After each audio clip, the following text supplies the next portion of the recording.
Hello dear students, आज का video हमारा बहुत ही इंपॉर्टेंट है। आज का वीडियो हमारा use of has have had का है। हैज हैव हैड का यूज हमने आपको परफेक्ट टेंस में बताया था। परफेक्ट टेंस में जब हमारी क्रिया का काम पूरा हो तो हैज हैव हैड को हम यूज करते हैं। ये टू बी की क्रिया है, आपको बताया गया था। टू बी की दूसरे रूप की क्रिया मीन्स हेल्पिंग वर्ब, जो हमने बताया था दूसरे रूप की। हैज हैव और हैड जब काम पूरा हो तो हैज हैव हैड का यूज होता है। लेकिन कुछ कंडीशंस और आते हैं जब हम हैज हैव हैड को वर्ब बना देते हैं। कुछ कंडीशन ऐसे होते हैं कि जब कोई और वर्ब होता है तब भी हैज हैव हैड का यूज करते हैं, जैसे कि परफेक्ट टेंस में, और भी रूल्स में आएंगे जिसको हम आपको आगे बताते रहेंगे। और एक कंडीशन ऐसा होता है जिसको हमने वर्ब माना वो वर्ब हमारा वर्ब नहीं होता, फिर भी हैज हैव हैड का यूज करते हैं। तो जब हम जिसको वर्ब मानते हैं अगर वो वर्ब ना हो तब हम हैज हैव हैड का यूज कब करते हैं। इसके 4 कंडीशन हैं अकॉर्डिंग टू माय रूल। तो इसको आप ध्यान से देखिए। आप इन चारों कंडीशंस को जानने के लिए हमारे वीडियो में लास्ट तक बने रहें। पहला कंडीशन होता है पास होने के अर्थ में। पास होने के अर्थ में मतलब कोई चीज किसी के पास होना बताया जाए तो भी हम हैज हैव हैड का यूज करते हैं। जैसे मेरे पास एक कलम है, तो एक कलम वर्ब हुआ, जैसा कि हमने आपको उसे बताया था कि सब्जेक्ट वर्ब ऑब्जेक्ट कैसे ढूंढते हैं। उसे हमने आपको बताया था। जो सब लास्ट में लिखा हो उसको वर्ब मानते हैं, उससे पूछते हैं कौन, जो आंसर मिलेगा वो हो जाएगा सब्जेक्ट। लेकिन जब कोई चीज किसी के पास होने का बोध हो तो सब्जेक्ट को ढूंढने के लिए कौन नहीं पूछते, बल्कि पूछेंगे किसके पास, क्योंकि इसमें पास है। किसके पास एक कलम है, मेरे, तो मेरे शब्द सब्जेक्ट हुआ, इसलिए सब्जेक्ट हम मेरे की इंग्लिश लिखेंगे। याद रखिए हमने आपको प्रोनाउन में बताया था कि जब किसी प्रोनाउन की हिंदी में रारी रे या तो काकी के लिखा हो तो पॉजेसिव केस होता है। लेकिन हमने वहीं साथ साथ आपको यह भी बताया था कि उस पर यह भी ध्यान देते चलिए केस कौन सा है, और पॉजेसिव केस प्रोनाउन के साथ कोई ना कोई नाउन जरूर होता है। अगर किसी रारी रे या तो काकी के वाले प्रोनाउन के साथ कोई नाउन नहीं है तो या तो वो ऑब्जेक्ट रहेगा, ऑब्जेक्टिव केस रहेगा, या तो वो सब्जेक्टिव केस रहेगा। अगर ऑब्जेक्ट बना हो तो ऑब्जेक्टिव केस, सब्जेक्ट बना हो तो सब्जेक्टिव केस। जैसे कि यहाँ रा लगा है लेकिन इसके साथ कोई नाउन नहीं है, इसलिए हमारा हो जाएगा सब्जेक्टिव केस। तो इसका सब्जेक्टिव केस होगा आई। मेरे का सब्जेक्टिव केस आई, सब्जेक्ट हुआ। अब वर्ब लिखेंगे तो यहाँ कोई चीज किसी के पास होने का बोध हो रहा है, इसलिए वर्ब आएगा हैज हैव या तो हैड। हैज हैव जब टेंस प्रेजेंट हो मतलब पीछे हा लिखा हो, हैड आता है जब टेंस पास्ट हो मतलब पीछे था लिखा हो।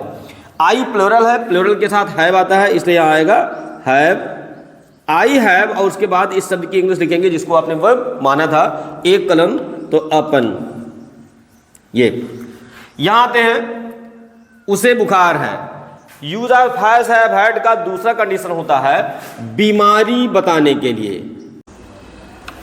बीमारी बताने के लिए जब हमको बीमारियां बताना हो तो बीमारियों वाले सेंटेंस की इंग्लिश इस रूल से भी बन सकती है, और बीमारियों वाले सेंटेंस की इंग्लिश आप कॉन्टिन्यूअस टेंस से भी बना सकते हैं। क्योंकि जो बीमारियां होती हैं वो कुछ ना कुछ देर तक रहती जरूर हैं। तो जब किसी काम का रहना पाया जाए मतलब काम का जारी रहना पाया जाए तो टेंस कॉन्टिन्यूअस होता है। हमने आपको टेंस के पहचान में बताया था, ना कि रहा रही रहे लगा हो तो कॉन्टिन्यूअस टेंस, हमने ऐसा नहीं बताया था। ध्यान रखिए कि बीमारियां कुछ ना कुछ देर तक रहती जरूर है, इसलिए वो कॉन्टिन्यूअस टेंस में भी होती हैं। बीमारी वाले सेंटेंस को आप कॉन्टिन्यूअस टेंस में भी बना सकते हैं, या तो इस रूल के अकॉर्डिंग हैज हैव हैड के अकॉर्डिंग भी आप बना सकते हैं। लेकिन बीमारी वाले सेंटेंस हिंदी में कई तरीके से हो सकते हैं। जैसे उसे बुखार है, या ऐसा भी हो सकता है कि उसे बुखार आ रहा है, बुखार आ रहा है, या कह देते हैं उसे बुखार चढ़ा है। रूरल एरियाज में उसको कह देते हैं बुखार चढ़ा है, जबकि ऐसा होता नहीं, बुखार कहीं चढ़ता नहीं है। तो उसे बुखार है, उसे बुखार आ रहा है, या वह बुखार से पीड़ित है। रूरल एरियाज में कह देते हैं उसे बुखार चढ़ा है। तो हिंदी में चाहे जैसे हो बीमारियों वाले शब्द, इंग्लिश बनाने का वही रूल है, या तो use of has have had या तो कॉन्टिन्यूअस टेंस। अगर इस सेंटेंस में बीमारी वाले सेंटेंस में कोई समय दिया हो, उसे 2 दिन से बुखार आ रहा है, उसे कल से आ रहा है, 1 घंटे से आ रहा है, तो वो परफेक्ट कॉन्टिन्यूअस टेंस हो जाएगा। क्योंकि हमने आपको बताया था कि जब किसी काम का जारी होना पाया जाए और उसमें समय दिया हो तो टेंस आपका परफेक्ट कॉन्टिन्यूअस टेंस होता है। जनरली इसमें कोई टाइम नहीं दिया है, समय नहीं दिया है, इसलिए कॉन्टिन्यूअस टेंस ही होंगे, या तो इस रूल से बना सकते हैं। इस रूल से बनाएंगे तो उसे बुखार है, किसे, उसे, तो उसे की इंग्लिश ही। वर्ब लिखेंगे इस रूल के अकॉर्डिंग बनाएंगे तो ही के साथ हैज आएगा, ही हैज, और बुखार की इंग्लिश फीवर को ऐसे लिख देंगे। लेकिन इसी को अगर हम कॉन्टिन्यूअस टेंस से बनाते हैं, कॉन्टिन्यूअस टेंस में तो ही सब्जेक्ट हो जाएगा, और कॉन्टिन्यूअस टेंस में हमेशा टू बी की पहले रूप की क्रिया आती है। हमने उसमें बताया था कि काम पूरा हो मतलब टेंस परफेक्ट हो तो दूसरे रूप की क्रिया हैज हैव हैड आएगी, अगर काम पूरा नहीं है तो कोई भी रूप हो तो टेंस में पहले रूप की क्रिया इज एम आर ही आएगी या तो वाज वर। टेंस प्रेजेंट है इसलिए ही के साथ कॉन्टिन्यूअस टेंस में इज आएगा, उसके बाद आएगा वर्ब। तो यहाँ बुखार कोई वर्ब है नहीं, याद रखिए बीमारियां हमेशा हम महसूस करते हैं, फील करते हैं, इसलिए इसके साथ वर्ब हमेशा फील का यूज किया जाता है या तो सफरिंग का यूज किया जाता है। फील का यूज करेंगे तो कॉन्टिन्यूअस टेंस में हो जाएगा फीलिंग, फीवर, और अगर हम इसको सफरिंग का यूज करते हैं तो हो जाएगा ही इज सफरिंग, और सफरिंग के साथ फ्रॉम जरूर आएगा। Fever, he is feeling fever या he is suffering from fever, या तो इसको ही हैज फीवर। तीन तरीके से हम बीमारी वाले सेंटेंस की इंग्लिश बना सकते हैं। यही तीन इन सभी हिंदी के लिए रिस्पॉन्सिबल है, इनके या इनके लिए कोई दूसरी इंग्लिश नहीं बनती, सारी इंग्लिश यही बनेगी। हिंदी में हम कई प्रकार से कहते हैं और इंग्लिश सेम टू सेम वही बनेगी। तो ये दो कंडीशन हुआ, तीसरा और चौथा कंडीशन हम दूसरे पेज पे बताते हैं क्योंकि इसमें जगह कम है। तो दूसरे पेज पर आते हैं। तीसरा कंडीशन है रिश्ता बताने के लिए।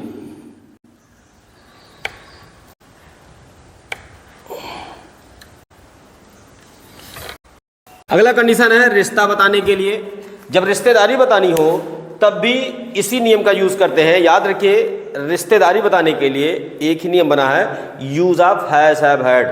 Use of has have had के नियम से ही रिश्तों वाली सेंटेंस की इंग्लिश बनेगी। जैसे मेरे मित्र के दो बहन है, तो दो बहन वर्ब, किसके दो बहन है? मेरे मित्र के, ये सब्जेक्ट हुआ। अभी हमने आपको ऊपर वाले सेंटेंस में पहले सेंटेंस में बताया था कि मेरे की इंग्लिश आई होगी क्योंकि वहां उसके साथ कोई नाउन नहीं था, इसलिए वो सब्जेक्टिव केस था। लेकिन इस मेरे के साथ एक नाउन आ गया, तो ये जब किसी सब्जेक्टिव केस वाले हिंदी के प्रोनाउन के साथ कोई नाउन लगा हो तो पजेसिव केस होगा, इसलिए मेरे की पजेसिव की इसकी इंग्लिश आएगी माई। My friend, my friend. अब माई फ्रेंड सिंगुलर है इसलिए हैज का यूज करेंगे, हैज, और दो बहन का टू सिस्टर्स।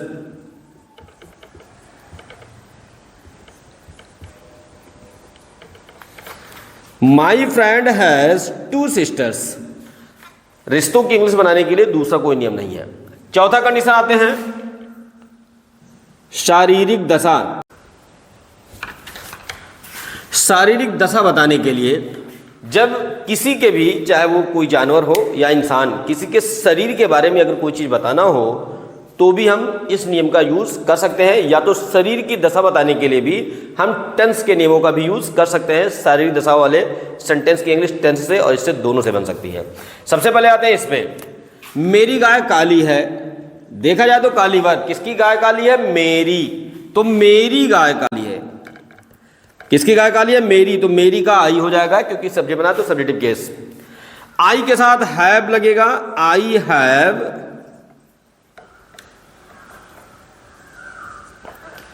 आई हैव और काली गाय का ब्लैक काऊ,